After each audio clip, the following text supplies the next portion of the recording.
और इसलिए हमारा मन भटक जाता है। हम मन इस संसार में लगा लेते हैं, जो परमेश्वर चाहता है कि हम अपने मन को अपने परमेश्वर की ओर लगाएं।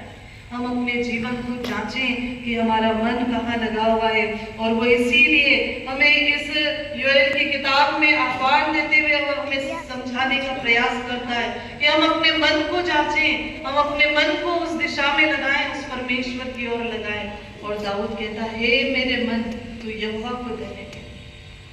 जो कुछ मुझ में है उसके पवित्र नाम को धन्य कहे। हे मेरे मन, यहोवा को धन्य कहे और उसके किसी उपकार को मत भूलना। दाऊद अपने मन को समझाता है, अपने मन से कहता है, अपने मन से बातचीत करता है, अपने आप से बात करता है कि मैं भटक गया हूँ, मैं अपने परमेश्वर से दूर हो गया हूँ। मेरे मन, तू परमेश्वर की ओर ध्यान लगा, इस संसार में ध्यान मत लगा, इस संसार की बातों में अपने मन को मत लगा। और वो परमेश्वर के लिए कहता है कि हे मेरे मन, तू परमेश्वर को धन्य कर, उसके उपकार हैं, उसने हम पर उपकार किए हैं। हर दिन वो हमारे जीवन में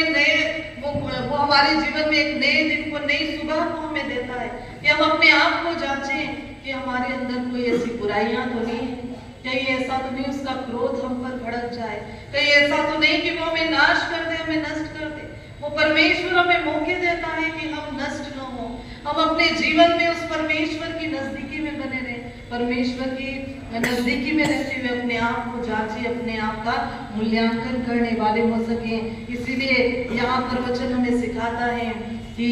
अपने मन से फिर कर मेरे पास आओ, अपने वस्त्र नहीं पर अपने मन ही को फाड़ कर अपने परमेश्वर यहोवा की ओर फिरो।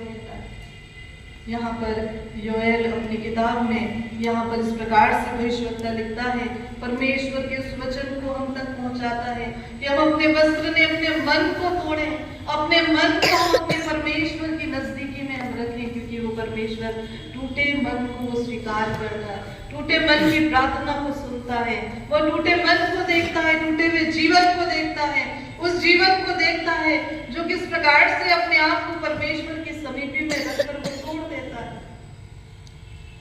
ताकि वो फिर से एक नया बन जाए। हम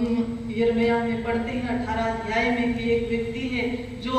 एक चाक पर एक बर्तन बना रहा है, वो बर्तन बिगड़ गया और उसने फिर से उसे लिया, उस मिट्टी को लिया, फिर से उसे गूंथा, फिर से उसे तैयार किया और उसने कहा अब मैं इससे एक नया बर्तन बनाऊंगा, मैं उससे नया बर्तन बना लूंगा। परमेश्वर ने हम जो मिट्टी से बनाए हुए हैं, यदि हम में कुछ बिगड़ गया है, यदि हम में कुछ बुरा हो गया है, हमारे अंदर कुछ बुराई आ गई, तो परमेश्वर